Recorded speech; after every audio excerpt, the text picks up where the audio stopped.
The province fast-tracks a new independent provincial police force. Crime is getting more violent, it's getting more organized, and quite frankly, it's getting more complex. For now, sheriffs will support RCMP, but will they soon replace them? Albertans have actually said there's other priorities to deal with. Plus, where are the triage physicians promised for emergency rooms? The government is not acting. They're not sharing our urgency. Growing questions about a plan to ease capacity that should have started weeks ago. And a helping hand for seniors on a fixed income. So it's really important for us to be able to keep those families together and just help people when they're going through a difficult time.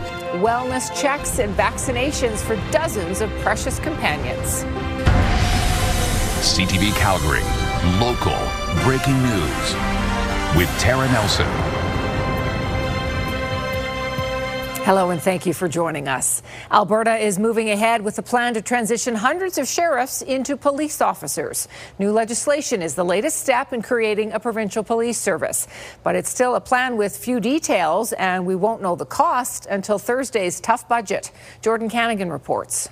A provincial plan to get more officers on the streets is to train Alberta sheriffs to do the job. This bill creates a practical path for the eligible sheriffs to pursue police officer roles within the ASPS. The province says about 600 sheriffs could go through 6 weeks of training to move from a peace officer to a police officer. So those would be your scan teams, your highway patrol teams, your surveillance teams, or fugitive apprehension teams. The minister says the Alberta Sheriff's Police Service will work alongside municipal police and RCMP, not replace them, at least for now. A final decision on whether to move away from the RCMP in Alberta will come in the future. I think we're still mystified as to why the government is even carrying on down this road. The cost to transition sheriffs and pay them higher police salaries will be included in Thursday's budget, one already on track to have a multi-billion-dollar deficit.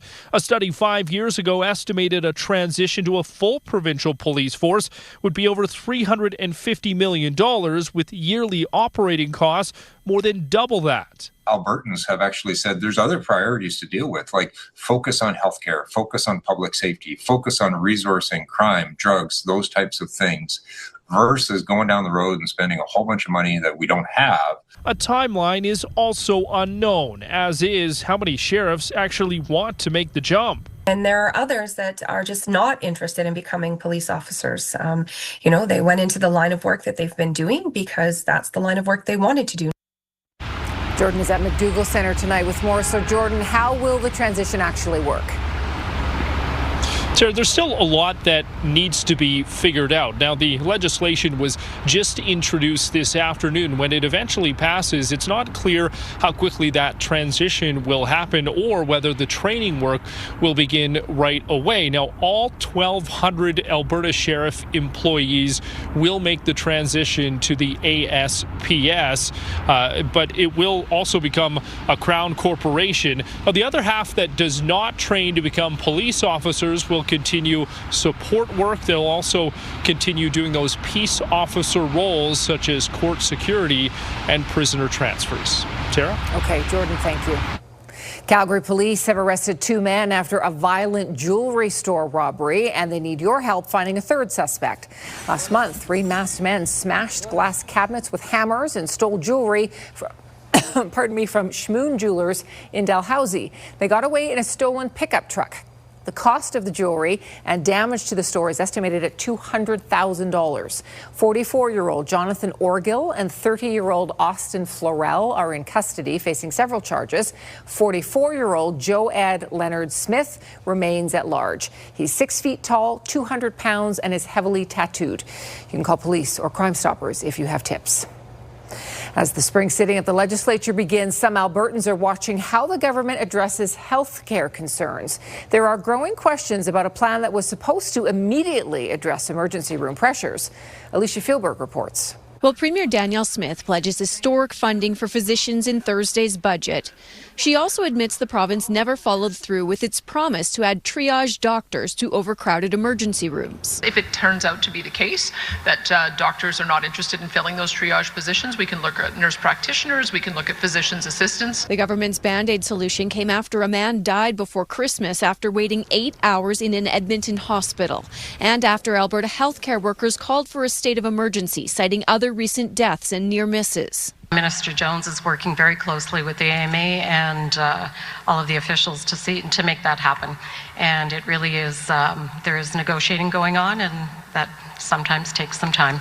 The Alberta Medical Association says it has not even been contacted about the triage doctor role, but help is urgently needed. Things aren't better. We're seeing people, with really prolonged diagnoses of cancer not getting treatment, people with surgical delays. He says physicians had their own meeting about the triage idea and hope to hear from the province soon. It would take extra shifts from the same amount of docs to work.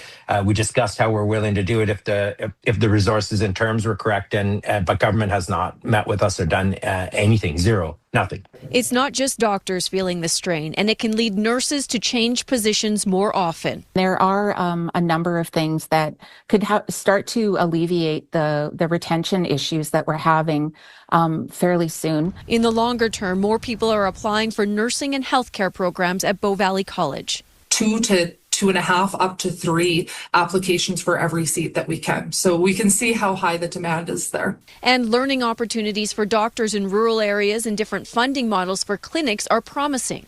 That eventually Alberta will be a net importer of physicians as opposed to an exporter. That's the goal.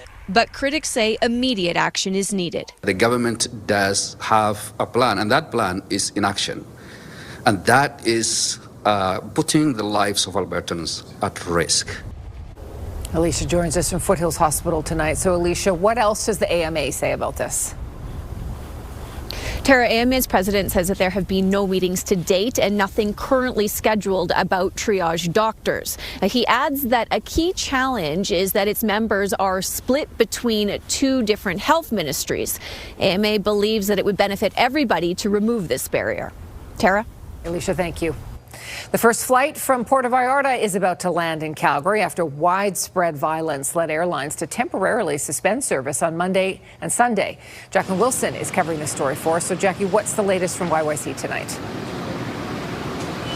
So, Tara, 3 WestJet flights actually left Calgary earlier today, bound for Mexico. 2 were for Puerto Vallarta, 1 was from Guadalajara, and we are expecting 4 flights to come in this evening, kind of sporadically, but the first should arrive from Puerto Vallarta about 7:20 this evening. Now, of course, this is the first round of flights in and out of those most affected areas in Mexico. Both locals and tourists were told to shelter in place as cartel violence erupted. It's been an anxiety-inducing few days in Guadalajara for Calgarian Michelle Atkinson, who was supposed to come home Sunday when her flight was canceled. Luckily, being on hold with WestJet for literally 4 hours just to see if things opened up. And unfortunately, they did. We were relieved to get on a flight today. So we're really anxious to get on the plane. Atkinson had been sheltering in place at her hotel since the cartel violence began on Sunday. We didn't really see anything besides helicopters and lots of police presence, lots of police, like constantly. Foreign Affairs Minister Anita Anand says more than 55,000 Canadians in Mexico have registered with Ottawa, while Global Affairs Canada is still advising people to exercise a high degree of caution in Mexico. The minister wouldn't say whether people should cancel future travel plans to the country. I would urge Canadians to take a decision on a day-to-day basis, recognizing that the trajectory towards next week is looking positive. Meanwhile, some travel agents are getting inundated by calls as the popular vacation time around March break quickly approaches. I will say today is at least calming down a little bit, but yesterday was a little bit of a different story. Van Meer says this is when insurance makes a big difference. For the majority of them, they're kind of just going to wait and sort of see. A lot of it will be dependent on whether they purchase travel insurance for cancellation interruption insurance. If you're traveling, the advice is to know what your insurance covers so you aren't left without support. Jacqueline Wilson, CTV News, Calgary. Now, because the situation is still quite fluid in Mexico, airlines are advising guests to check the status of your flight before you head to the airport. Give yourself additional travel time and anticipate that airports will be very busy right now. You're watching CTV News, Calgary. Well, we got above zero today. Danielle joins us now. That was a very nice little break from the extreme cold. It was a nice break, and it's a 3-day break. This is warmth and sunshine. I mean, it'll get a little gustier tomorrow, but it will get a little warmer tomorrow as well. And we just bumped up to 3 degrees from that freezing mark. So this is our daytime high at this point, a little late in the day, but here we are. Gusts around 19, 20 kilometers per hour, or sorry, sustained wind speed around that. It's pretty quiet out there. Tomorrow will be quiet. We're looking at quiet weather right up until Thursday night. And by that point, we're going to get a huge burst of winter. We'll talk about that a little later in the show. But for now, 0 to kick off the day when off to work and school. And then in the afternoon, a high of at least 6. Tomorrow afternoon, though, gusting up to 60 kilometers per hour. Tara. Thank you, Danielle. Today marks 4 years since the Russian invasion of Ukraine. Every morning at 9 a.m. sharp, Ukrainians stop in their tracks for a moment of silence. It was even more powerful today as the world was watching.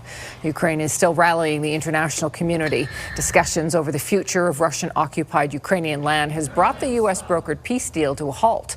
Today, the Canadian government pledged $2 billion in military assistance for Ukraine, more than 400 armored vehicles, and 3 more years of military training.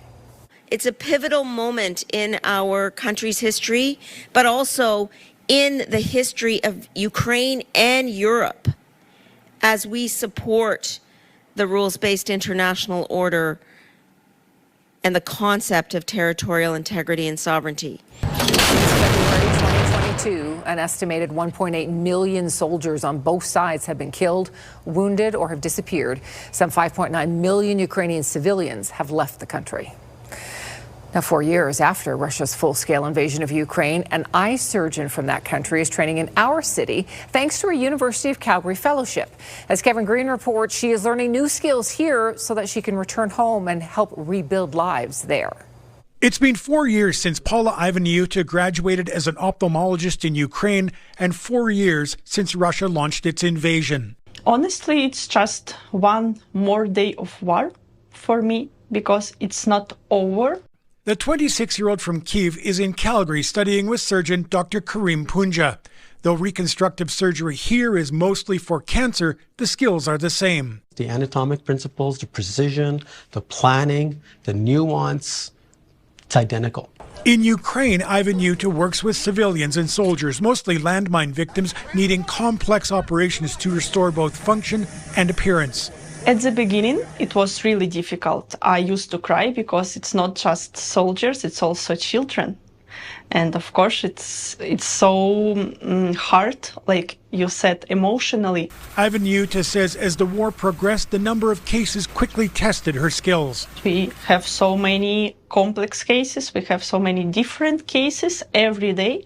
She hasn't had a chance to run or walk, let alone run, and she's got to sprint at an Olympic level, having just come out of finishing school in residency. An existing fellowship at the University of Calgary was condensed so Ivaniuta can return quickly to Ukraine with new techniques and to train other surgeons. I feel myself more confident. Ivaniuta says with hospitals frequent targets in the war, even routine surgeries come with unexpected challenges. There is any problem with light, some nurses, other staff can just bring their phone and just turn light on to help to finish the operation. For now, she continues training in Calgary, preparing to return to Ukraine and her family later this year. For my main mission to be here, it's to improve my knowledge in reconstructive surgeries. Because each new skill learned here means another patient back home may have a better chance to heal. Kevin Green, CTV News, Calgary.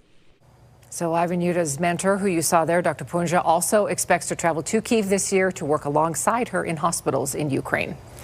The community of Hinton is grieving tonight. 2 young female hockey players were killed in a crash on Highway 16 last night, and road conditions may have played a part. Also, a helping hand for seniors who may not be able to afford care for their trusted and loving companions. That's still to come.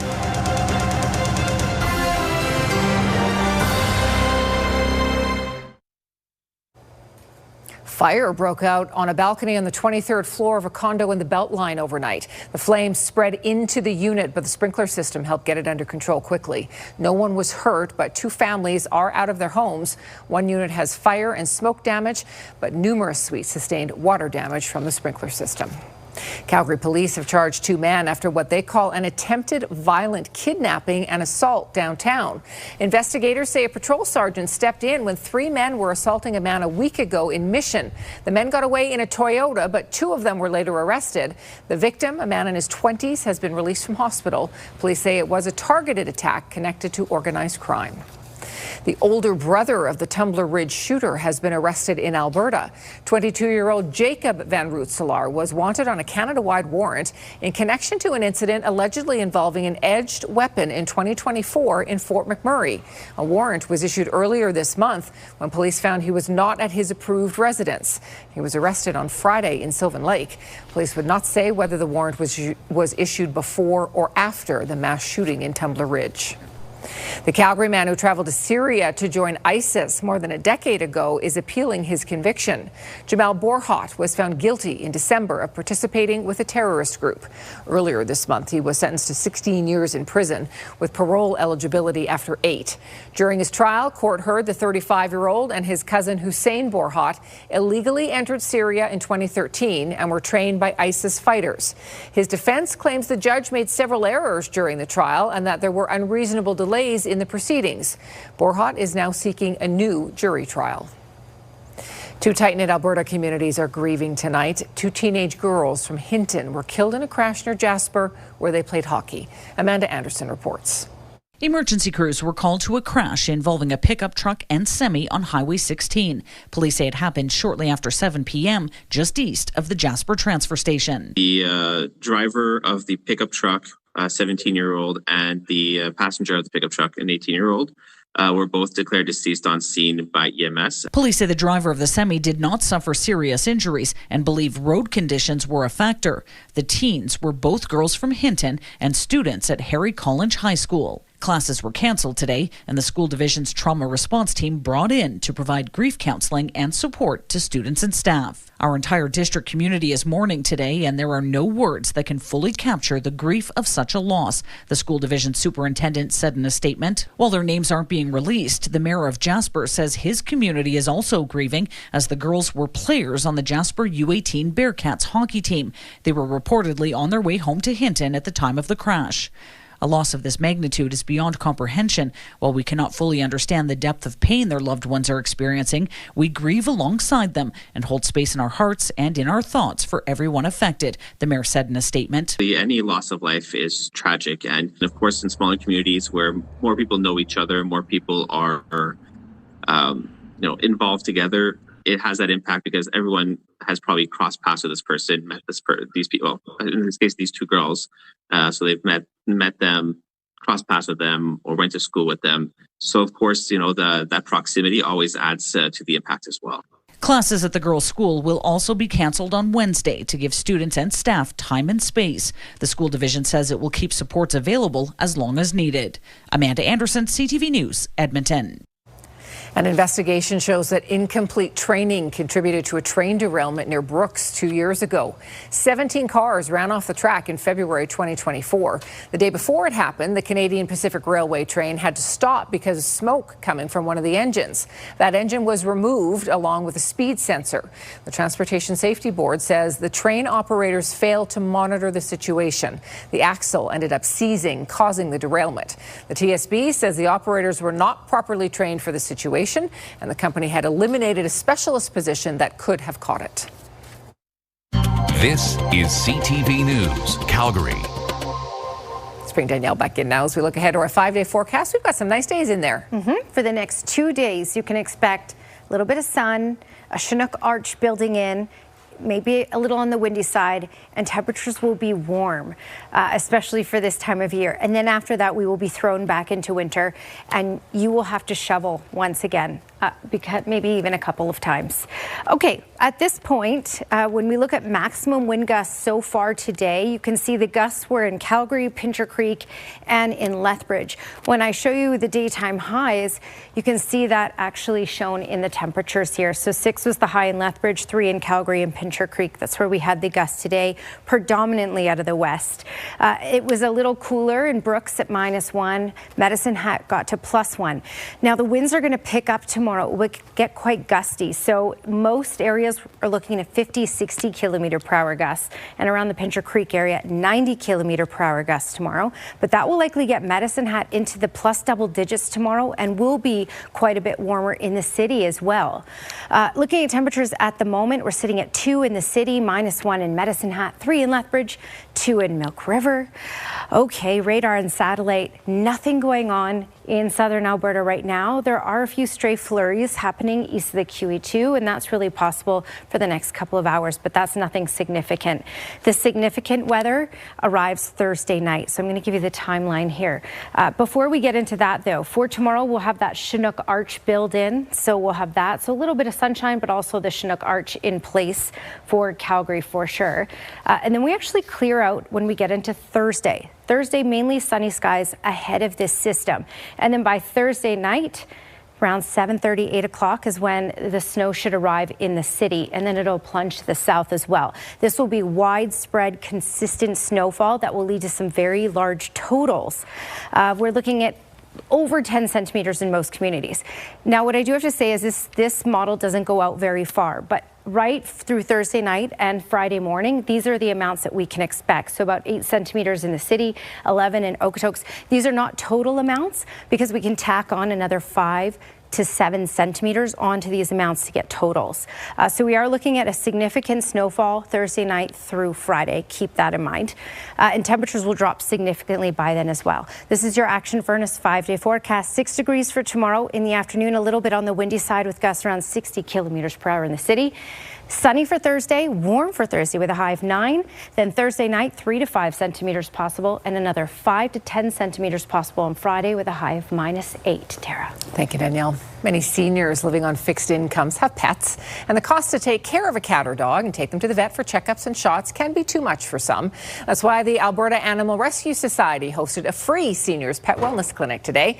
The goal is to help seniors keep their pets at home and keep them healthy for as long as possible. Here's Kevin Fleming.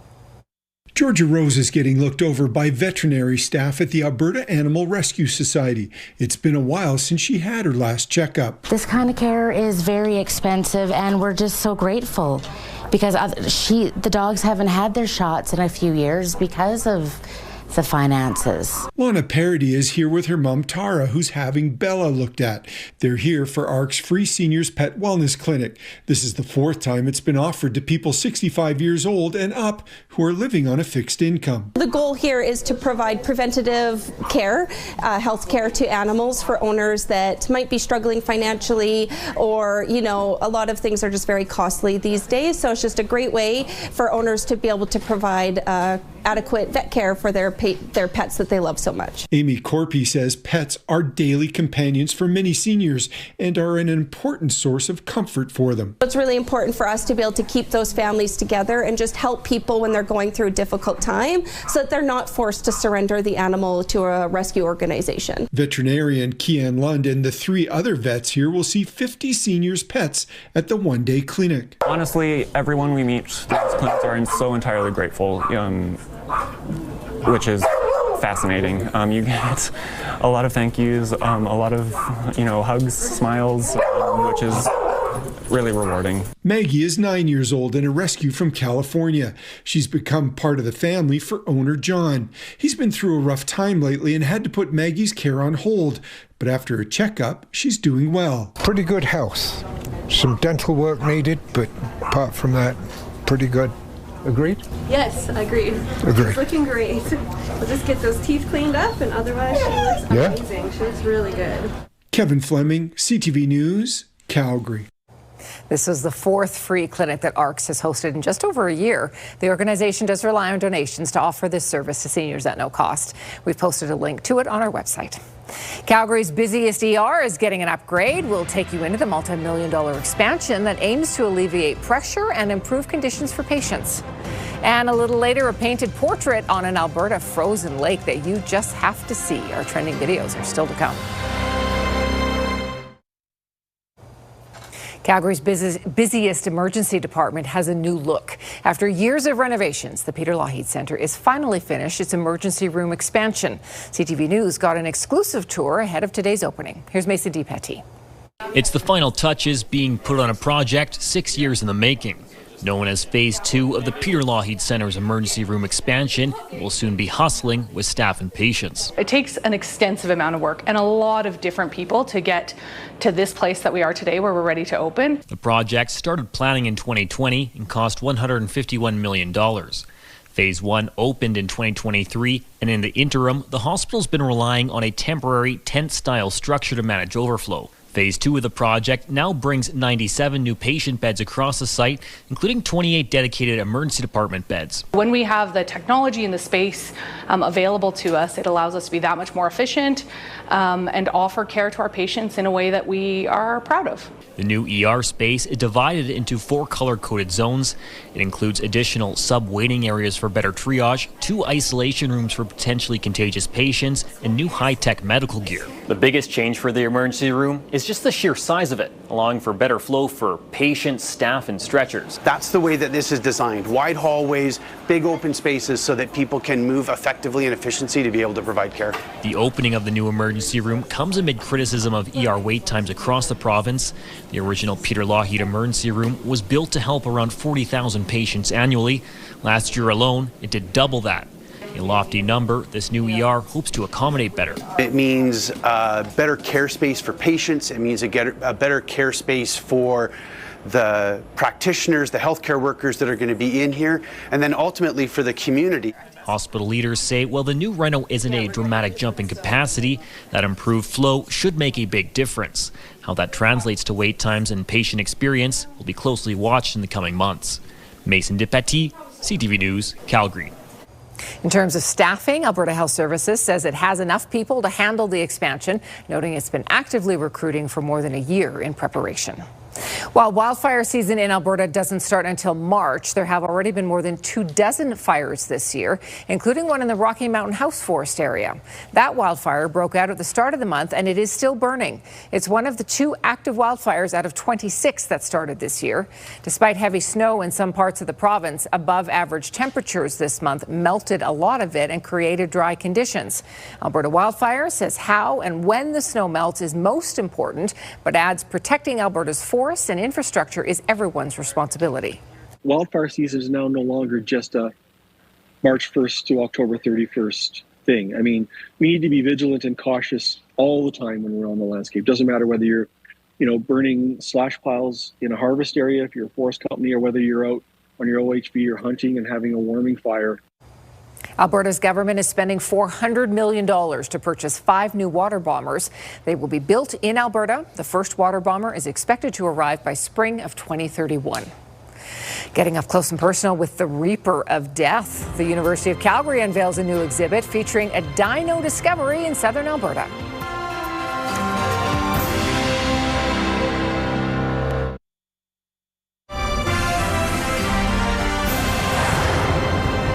A new exhibit at the University of Calgary reveals a local dino discovery is even rarer than first thought. So the exhibit in the Earth Sciences building is a 3D replica of the tyrannosaur discovered in Alberta named Thanatotherastes, which translates to the Reaper of Death. The first fossils for the prehistoric creature were found near Hayes in southeast Alberta in 2010. They wound up in a drawer at the Royal Ontario Museum for nearly a decade before a master's student discovered that the bones had some shapes that had not been seen in other tyrannosaur species. It's only the second unique tyrannosaur species found in Canada in the past century. The apex predators tend not to be that common. They only make up a few percent of the entire animal fauna. So the chances of finding a new species is incredibly rare. University researchers are now looking back even further to learn how dinosaurs evolved over tens of millions of years. Pretty cool. Yeah, and good job pronouncing that. Thank you. I read it about 6 times before I had to say it. You need to, right? Probably. Well, an American artist has created an incredible new piece right in the middle of a central Alberta lake. Look at this. In this case, I created a portrait with charcoal on the ice, a figure scarred from life and emerging like a baptism. Wait till you see this. David Popper grew up in New York City. He currently lives in Finland. He traveled to Abraham Lake, that's about 2 hours west of Lacombe, to create what he calls an earth fresco. So this is one of the only lakes where in the winter you can see the methane bubbles frozen beneath the surface, and it's very windy there, so it polishes the ice into sort of a glass surface. He calls this piece New Beginning, and he did this in collaboration with Travel Alberta, and they posted it to Instagram. That's incredible. Is that not amazing? That's unreal. That's stunning. Wow. Stunning. And talent. Well, here's another incredible artist using also an unexpected medium.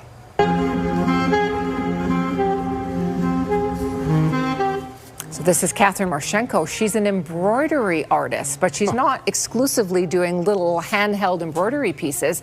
She also creates these large-scale embroideries. This one's about 6 feet. It's called Symbiosis. She shared the technique on Instagram. I looked, it was listed for just under $18,000, and it has sold. How? Unclear how long this would take her to do. Where do all these artists even figure out that they can do something so amazing, cool? so clever? Yeah, just incredible.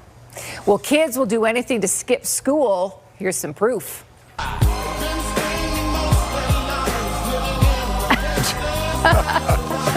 So these two were told they could stay home from school if they cleaned the house, and look at them go. Little did they know classes had already been canceled that day because of bad weather. Yes. Okay, if they ever find that out, okay? Well, they'll be ages before they find out. No more deals, I can tell you. I will say, you know, snow days are the best days ever. Those poor kids are cleaning.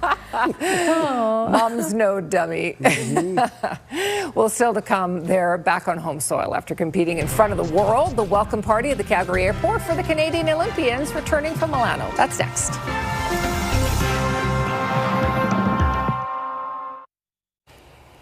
Well, we had a lovely day. We ended up getting to a high of 3 degrees. Now, our high was later in the day, just about half an hour ago. Okay, we're sitting at 2 right now. There's our high of 3. The record for this day is 16.1. We didn't get near that, and we're not going to get near that this week, but we will get a lot warmer than today. All right, -3 was the high in Edmonton, -13 in Regina. So cooler around us except for Vancouver, Victoria got into the 7s and 8s today, and everywhere else was significantly cooler, although St. John's did get to +5 today. Temperatures right now, 3 degrees in Lethbridge, -1 in Medicine Hat, 2 in Calgary, +1 in Pincher Creek. Very mild for this time of year. We have 2 more days of mild, I guess I could even say warm weather, and then we are thrown back into winter. Want to make sure you're prepared for that as well. Quiet for right now. The story for tomorrow will be warm and windy, so gusts around 60 kilometers per hour in the afternoon. It should be fairly light in the morning, and that light, even just that light wind overnight tonight for the morning hours around 15 kilometers per hour should get us to the freezing mark for 8 a.m. when off to work and school, and then by the afternoon at least a high of 6. That's your 24-hour forecast brought to you by Action Furnace. Fixed right or it's free. And taking a look around, Salmon Arm, Kelowna 7 for tomorrow, Kamloops 8.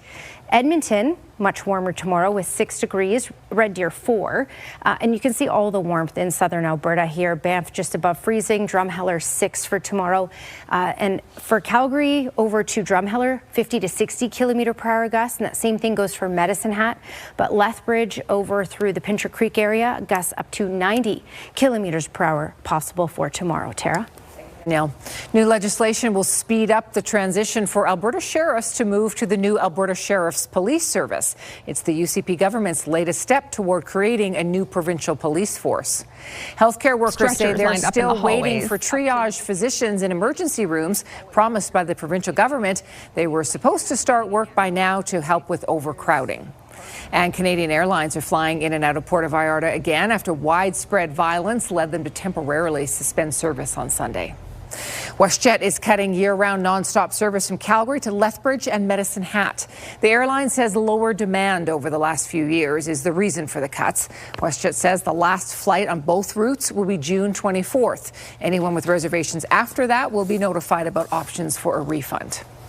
Canada has decided to allow the latest American-made Gulfstream jets to fly in the country following a threat by Donald Trump. Federal regulators have certified 2 models of Gulfstream's private planes roughly a week after approving 2 older models. Last month, the U.S. president threatened to ground and slap tariffs on Bombardier planes and any other Canadian-made aircraft if Ottawa did not certify the Gulfstream jets. Canada's big banks are reporting this week, and all eyes are on market reaction. BNN Bloomberg's Lindsay Biscaya has more. First up, the Bank of Nova Scotia, which topped estimates on better than expected results. Scotiabank saw earnings growth across all divisions, including domestic banking, wealth management, capital markets, and international divisions. The Toronto-based company has been slashing expenses to improve operations and says earnings growth should accelerate in 2026. And here are the closing numbers for the day. The Canadian dollar was down 2 cents to end the day. West Texas Intermediate dropped to 66.26. Western Canadian Select was up 11 cents to end the day, and the TSX closed on a new high at 33,970. Those are your business headlines. I'm Lindsay Biscaya. Canadian Olympic athletes are arriving home in Calgary. Last night, athletes were greeted at the Calgary airport by family and friends with signs, balloons, and of course applause. Among them, 2 double luge athletes and 2 members of the Canadian men's curling team. The luge athletes were the first women's pair to race for Team Canada ever, and they cracked the top 10 in the inaugural event in Italy. It was absolutely amazing. Being the first women's doubles team was incredible, and I hope we inspired a lot of youth to join the sport, and just the whole experience of the atmosphere in the race was something I'll never forget. We want to get younger girls into women's doubles, and we hope that this is the start of it, and we hope that we're doing that. And yeah, it was just an unreal experience. Allen and Podolsky say they are now looking forward to some rest. They say they're hoping future Olympics in Calgary would be pretty incredible, and they'd like to see the track at Canada Olympic Park back up and running. An impressive win for the U of C men's curling team. For the first time in school history, the Dinos are now national champs. And Glenn has that story for us next.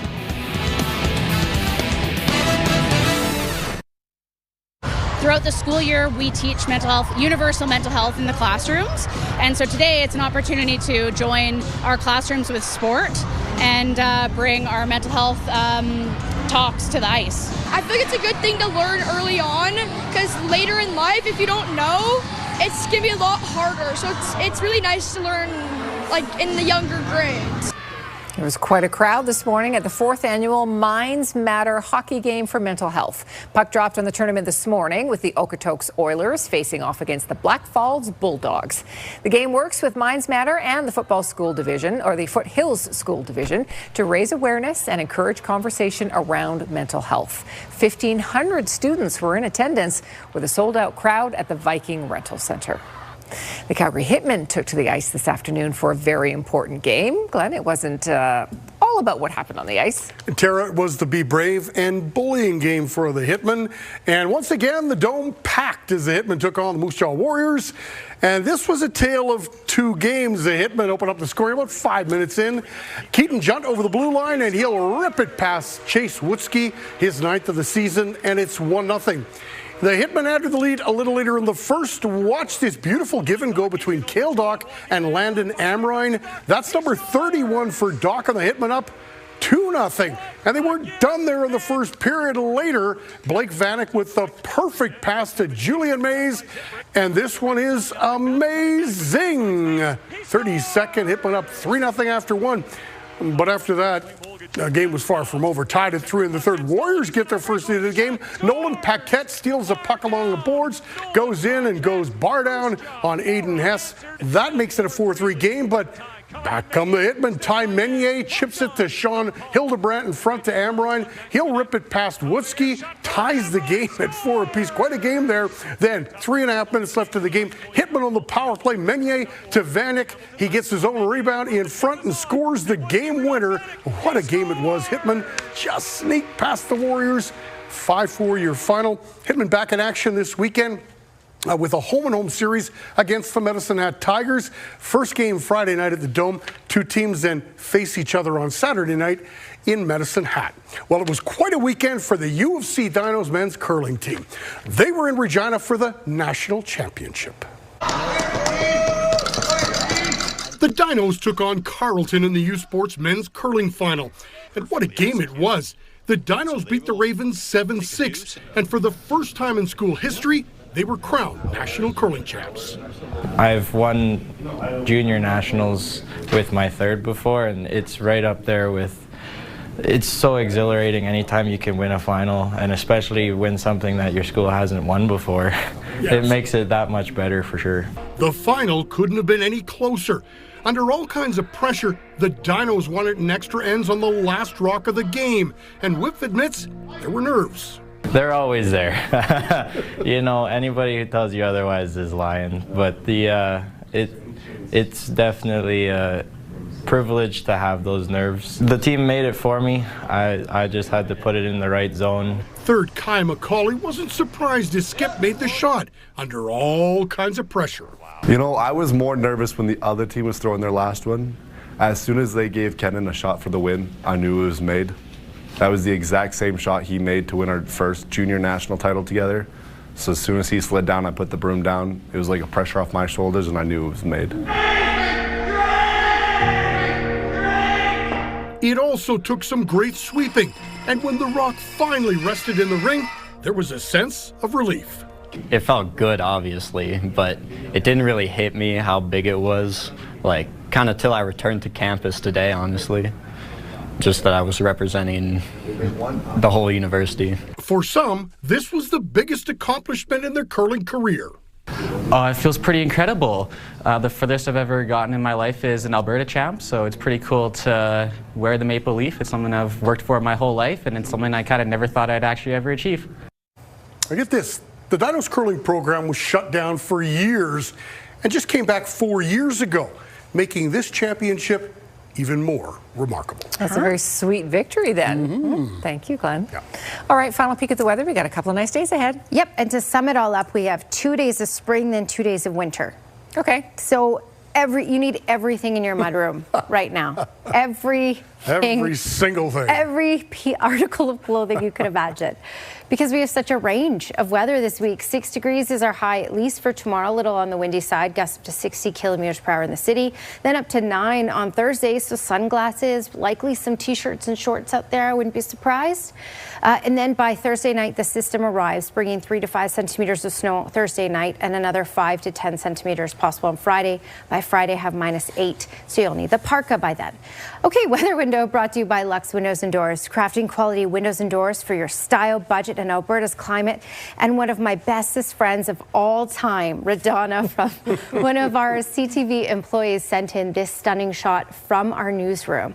Let me get rid of it. Oh my. This is the view from Broadcast Hill, you guys. It's spectacular. Yeah, look at that. I didn't even know Radonna was so wonderfully talented. She's a very good photographer, yeah. Thanks for your company tonight. Have a terrific evening. We'll see you again tomorrow.